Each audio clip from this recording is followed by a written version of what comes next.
Iran बज़ाहिर तो लग रहा है कि अब तक पीछे हटने को तैयार नहीं है। आपके ख्याल में ईरान के पास मिसाइलों और ड्रोन्स का कितना जखीरा मौजूद है कि वो इतने बड़े पैमाने पर जारहियत बर्दाश्त कर रहा है? और साथ में आपने हाइपरसोनिक टेक्नोलॉजी की तो बात की, साथ में ये भी बताइए कि रूस की S-400 या दीगर इलेक्ट्रॉनिक वॉरफेयर टेक्नोलॉजी के बारे में कहा जाता है कि अमरीकी निज़ामों का तोड़ है। तो क्या रूस खामोशी से ईरान को ऐसी टेक्नोलॉजी फराहम कर रहा है? देखिए, ईरान के पास बैलिस्टिक मिसाइल का तो स्टॉक पाइल खासी तादाद में था। कुछ हम्म। कुछ तखमीना ये था कि 3,000 के लगभग उनके पास बैलिस्टिक मिसाइल्स हैं, जिसमें कुछ तादाद हाइपरसोनिक मिसाइल्स की है जो कि माख 10 और उससे ऊपर उनकी स्पीड होती है, और टर्मिनल स्टेज में वो मनूवरेबल भी होते हैं। और साथ साथ शाहिद जो ड्रोन्स हैं, ये तो लो कॉस्ट ऑप्शन है। इसकी हम्म। तो बहुत कसीर तादाद उनके पास मौजूद है, और इसकी तो प्रोडक्शन कैपेबिलिटी भी है, क्योंकि ये ऐसी टेक्नोलॉजी है जो रूस जैसे ममालिक को भी इन्होंने प्रोवाइड की है। और अंडरग्राउंड शेल्टर्स बने हुए हैं और उन टनल्स हैं, उसके अंदर से इनकी प्रोडक्शन कैपेसिटी वो इस वक्त बरकरार है। हम्म। और अगर अभी तक आप 1500 के लगभग भी इन्होंने बैलिस्टिक मिसाइल दागे हों, तो इस वक्त उनके पास 1500 के करीब तो लगभग मिनिमम बैलिस्टिक मिसाइल का अभी भी स्टॉक पाइल मौजूद होगा, और जिसमें हाइपरसोनिक मिसाइल भी मौजूद होंगे। जी। तो रहा सवाल S-400 का, तो उस वक्त रूसियों के पास तो अब S-500 भी आ गया है, हम्म। जिसकी रेंज 600 है, और वो ज़्यादा जो माख 10 से ऊपर जो हाइपरसोनिक हैं उसको भी रोकने की वो क्लेम्स कर रहे हैं। मगर ये प्रूफ ऑफ कॉन्सेप्ट से नहीं गुजरे हैं, क्योंकि जंग में ये इस्तेमाल नहीं हुआ है सिस्टम। S-400 मेरा ख्याल है कि इस वक्त ईरानियों के पास उस किस्म का उस तादाद में मौजूद नहीं है। अगर वो पहले ले लेते ये सिस्टम्स, उनको सही मरबूत कर लेते, मगर मेरा ख्याल है उसको ये जो जितनी भी पाबंदियां थी उसकी वजह से हम्म। ईरान को वो नहीं उसकी तरसील की गई। और अब अगर कुछ खबरें हैं कि चीन कुछ मदद दे रहा है, सर्वेलेंस, कम्युनिकेशन, जी। टारगेटिंग उसके हवाले से। और कुछ जो रशिया दे रहे मिसाइल्स हैं। थे हम्म। जो कि एंटी शिप मिसाइल्स हैं, CM-302, हम्म। वो चाइना की तरफ से आए थे, अनपैक्ड मौजूद थे। तो अब ऐसा हो सकता है कि उसको बरूए कार वो लाएं। मगर रूसी वेपनरी इस वक्त इस्तेमाल होते हुए नजर नहीं आ रही ईरान में। तो अच्छा। इस वजह से हम उसको ये क्लेम कर सकता है ईरान के वो उन मराहल में तो ज़रूर होगा, उसकी ख्वाहिश भी होगी, मगर उसके पास उस वक्त वो टेक्नोलॉजी मौजूद नहीं है। ठीक। इंटेलिजेंस तो प्रोवाइड की जा रही है, तो सर क्या ऐसा हो सकता है कि रूस और चीन इस जंग में बरह रास्त शामिल हो जाएं अगर ईरान की बका को कोई खतरा लाहक हुआ? नहीं, मेरा नहीं ख्याल कि ये कोई डायरेक्ट अटैक वाला मामला होगा, हम्म। क्योंकि रूसी इस वक्त खुद यूक्रेन की जंग में एम्ब्रॉयल्ड हैं, तो वो यहाँ पे अपने आप को इन्वॉल्व नहीं करना चाहेंगे। सिमिलरली चाइना है, उसका ज़्यादा फोकस ताइवान स्टेट्स पे है। हम्म। इंडो पैसिफिक जो है वहाँ पे उसके ज़्यादा फोकस है। तो ईरान को वो मदद तो ज़रूर करेगा, सिफारती भी करेगा, कुछ वो उसको कम्युनिकेशन, टारगेटिंग, कुछ सैटेलाइट्स ऐसी कॉन्स्टिलेशंस हैं यंगोन, जिससे वो early warning, targeting, tracking of missiles, तो वो मदद वो भी एक बहुत बड़ी हेल्प है अगर वो प्रोवाइड इस वक्त कर रहे हैं उसको। और लग ऐसे रहा है कि जिस पिन पॉइंट एक्यूरेसी से इनके मिसाइल हिट कर रहे हैं, तो हम्म। इसका मतलब है कि ईरान को वो मदद हासिल है। मगर इस वक्त सिफारती कोशिशें भी कर रहे हैं हम्म। ईरान और लेकिन वो डायरेक्टली चाइना, शामिल नहीं हो दोनों सकते। उनके बट मुफादात हैं। सर हम दूसरी तरफ ये भी देख रहे हैं कि अमरीकी मरीन्स की 5,000 नफरी की मशरक़ वस्ता में तैनाती, डोंट यू थिंक ईरान पर ज़मीनी हमले का आगाज़ है, या ये सिर्फ एक साइकोलॉजिकल वॉरफेयर है, एक टेक्टिक है? देखिए, जो मरीन्स का कुछ 5,000 के करीब ओकिनावा से ये मूव करने का सोच रहे हैं, हम्म। प्लानिंग की हद तक तो ये ठीक है। मे बी कि ये जो उसमें आबनाए हुर्मस में जो खर्ग उनका आइलैंड है, जहाँ पे तेल की तनसीबात हैं ईरान की, वहाँ जाके इसको कब्जा करना चाहते हैं, बूट्स ऑन ग्राउंड ले जाके, और उसको एक हम्म। किस्म का चोक होल्ड के तौर पे इस्तेमाल करना चाहते हैं ईरान के खिलाफ, कि वो अपनाए हुर्मस को खोल दे और जो प्रेशर है वो इन पे ख़त्म हो।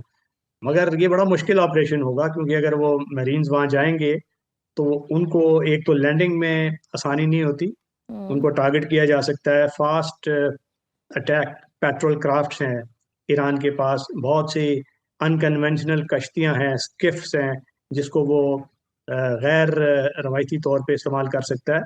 फिर वो उसके पास ड्रोन्स वेपनरी का बहुत बड़ा जखीरा है, हम्म। उसको भी वो बरूए कार लाते हुए अगर ये मरीन्स वहां जाके जाएंगे। दो के इनके पास एक पूरा एनवलप होगा सिक्योरिटी का, हम्म। उनका प्रॉपर जो एक स्वेट होता है जिससे वो काउंटर मेजर्स करते हैं। मगर फिर भी बहुत मुश्किल हो जाएगा, क्योंकि ये एक और टारगेट दे देंगे अगर ये जाके मरीन्स को लैंड करेंगे, क्योंकि हम्म। ईरान की जो जोग्राफी है वो खासी दुश्वार है। तो जब तक इसकी बहुत बड़े पैमाने पे देर पा तैयारी ना हो, लॉजिस्टिक बिल्डअप ना हो, तो उस वक्त तक बूट्स ऑन ग्राउंड उतारना एक दानिशमंदी नहीं होगी। और दूसरा आप। मेरा ख्याल है कि हम्म। अमेरिकनों के अंदर भी ये तजब्ज़ब है, क्योंकि वो अभी सोच रहे हैं कि हम्म। वो करें कहाँ करें, और करने में उनको जो खतरात हैं, कैजुअल्टीज होने का अंदेशा है। तो बहुत से वेरिएबल्स उनको देखने पड़ रहे हैं। हाँ जी, बिल्कुल। डोनाल्ड ट्रंप को अंदर से भी काफ़ी मुखालफत का सामना है। आपके ख्याल में अमेरिका अपनी बहरिया के जरिए इतनी पावर रखता है कि अब नए हरमुज़ को खुलवा सके? अमेरिका ने क्लेम तो यही किया है कि उनके पास पावर है, हम्म। और वो फ्लीट एस्कॉर्ट के मिशन शुरू करेंगे। मगर आबनाए हुर्मुज़, अगर आप उसकी ज्योग्राफी से वाकिफ हैं, तो वो बड़ा एक तंग आबनाए है, जिसमें 21 किलोमीटर नैरोएस्ट पॉइंट है। उसके हम्म। दाएं बाएं वो शैलो वाटर शुरू हो जाते हैं। तो वहां पे अगर जो भी बहरी बेड़ा जाएगा हम्म। एस्कॉर्टिंग के लिए भी, तो वो भी वल्नरेबल होगा, क्योंकि शोर से वो हमला कर सकते हैं, ड्रोन से कर सकते हैं, अंडर वाटर टनल्स हैं उनके पास छोटी जो सबमर्सिबल्स हैं या सबमरीन्स हैं, तो वो टॉर्पीडो से लेस हैं। वो उनको स्कॉट्स पे हमला कर सकते हैं और उसको डिसरप्ट कर सकते हैं ट्रैफिक को। तो ये भी एक बड़ा रिस्की ऑपरेशन है। तो हम्म। अमेरिकी मेरे ख्याल है उसके लिए उन्होंने इंडिया तो दिया है, मगर उनकी नेवी की तरफ से कुछ रेजिस्टेंस है, क्योंकि वो सारी जो वहाँ दुश्वारियां हैं या थ्रेट्स हैं उसका प्रॉपर एनालिसिस कर रहे हैं। अगर हम्म। वो कर अगर इस काबिल होते तो वो बहुत पहले वो उधर जाके फ्लीट स्कॉटिंग की तरफ जा चुके होते। तो इस वजह से वो अभी तक गुरेजा हैं कि उसमें आबनाए हुर्मुज़ में अपनी नेवी दाखिल करें। जबकि अमेरिका के नेटो और पुराने इत्तेहादी तो इसका साथ देने को तैयार ही नहीं है। फ्रांस, बरतानिया, ऑस्ट्रेलिया, स्विट्जरलैंड, उन सब ने बड़ा साफ इनकार कर चुके हैं। तो क्या अमेरिका अकेले इस जंग को तवील लड़ सकता है? और क्या इतने वसाइल और हथियारों का जखीरा अमेरिका के पास भी है कि वो कई माह तक ईरान से बहरी और फिजाई जंग लड़ सके? अमेरिका के पास सलाहियत है, उसकी इंडस्ट्रियल कैपेसिटी है कि वो रैंप अप कर सकता है प्रोडक्शन। हम्म। अगर उसकी कोई डिप्लीशन भी होती है इंटरसेप्टर्स की, मिसाइल्स की, प्रिसीजन वेपनरी की, तो उसको वो पूरा कर सकता है। बड़े मगर ये बहुत कॉस्टली ऑप्शन है। तो हम्म। वही में कॉस्ट बेनिफिट इक्वेशन, फिर लॉन्ग टर्म अगर ये जंग तूल पकड़ती है तो फिर ये ईरान की बेनिफिट में होगा। हम्म। और उधर से उनकी जो ये सलाहियत है वेपनरी, जो प्रिसीजन वेपनरी की, उसकी डेफिनेटली उस पर लिमिटेशन आएगा। दो के अमरीकी जो इंडस्ट्रियल कैपेसिटी है वो बहुत ज़्यादा है, हम्म। और वो ये इस जंग को जारी रख सकते हैं। मगर मसला ये है कि जब आबनाए हुर्मुज़ को खोलना है तो नेवी, वो लोग उन्होंने अपने जो हलीफों से मदद मांग ली है। इसका मतलब ये है कि उन पे प्रेशर आ रहा है, तो अकेले वो ये काम नहीं कर सकते। और हम्म। जंग तो वो जारी रख सकते हैं, मगर जंग का ऑब्जेक्टिव जब अचीव नहीं करेंगे तो वो फिर बेमकसद एक जंग होगी। तो इसलिए और यहाँ तो दूसरा इस सर, वक्त ये इसमें ये जो जंग को नेतन्याहू जो है ये मसीहा की वापसी और फिर ट्रम्प का बाइबल के तनाजुर में जंग को देखना, ये कितना खतरनाक साबित हो सकता है, ये जो रिलीजियस टच दे रहे हैं?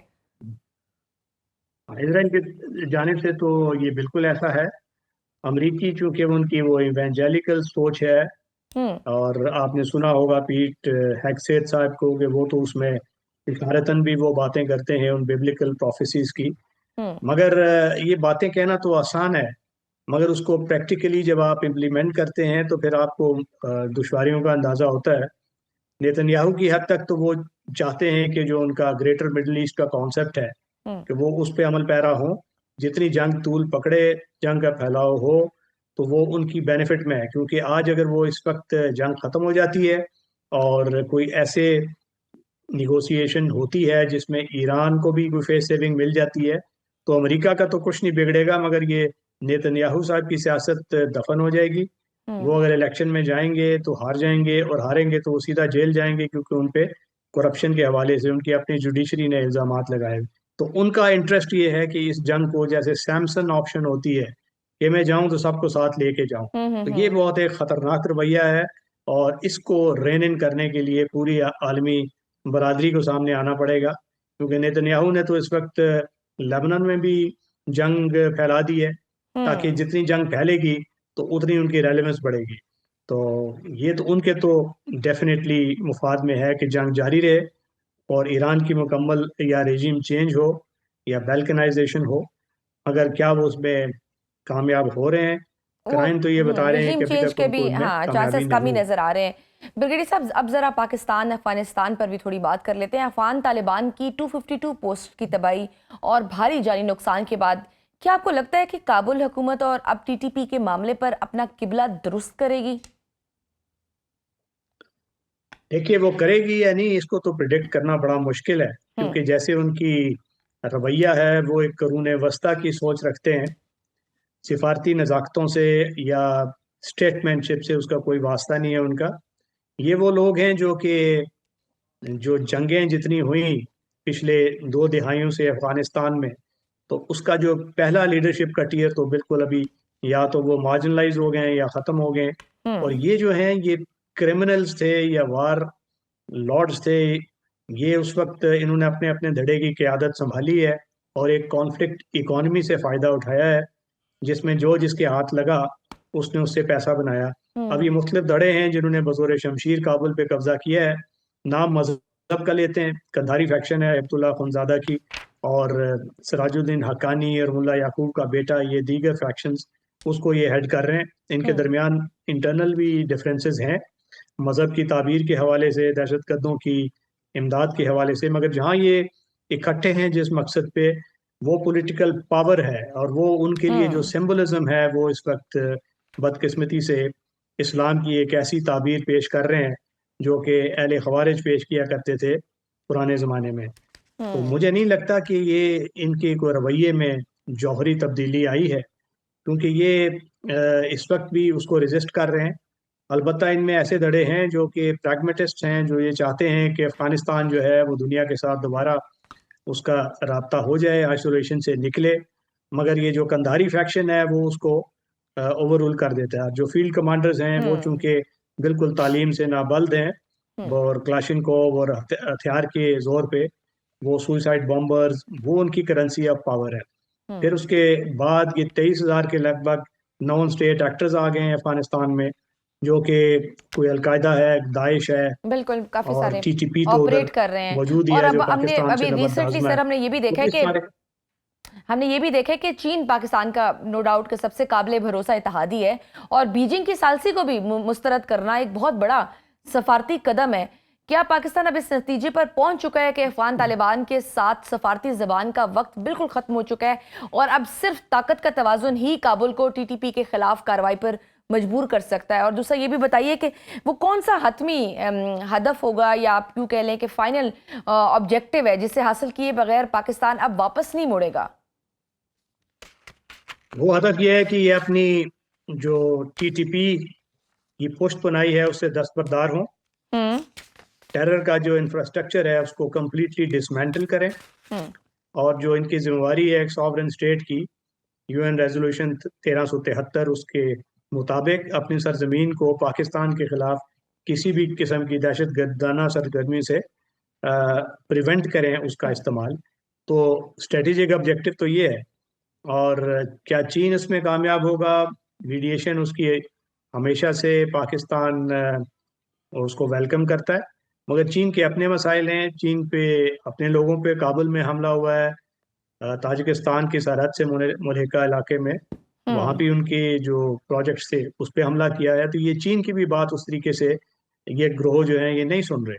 बिल्कुल। और कुछ ऐसी खारजी कुव्वतें हैं दरपर्दा, जो मेरे ख्याल है चाहती हैं कि अफगानिस्तान में ये एक डिस्टेबलाइजेशन जैसे हालात रहें। भारत इसमें बड़ा मनफी किरदार अदा कर रहा है, और शॉर्ट टर्म जियोपॉलिटिकल मुफादात के लिए पाकिस्तान को नुकसान ऑब्वियसली पहुंचाने पाकिस्तान के के लिए खिलाफ ये दरपर्दा उसकी मदद कर रहा अफगानिस्तान है। की सरजमीन इस्तेमाल हो रही है, बिल्कुल सही आप कह रहे हैं।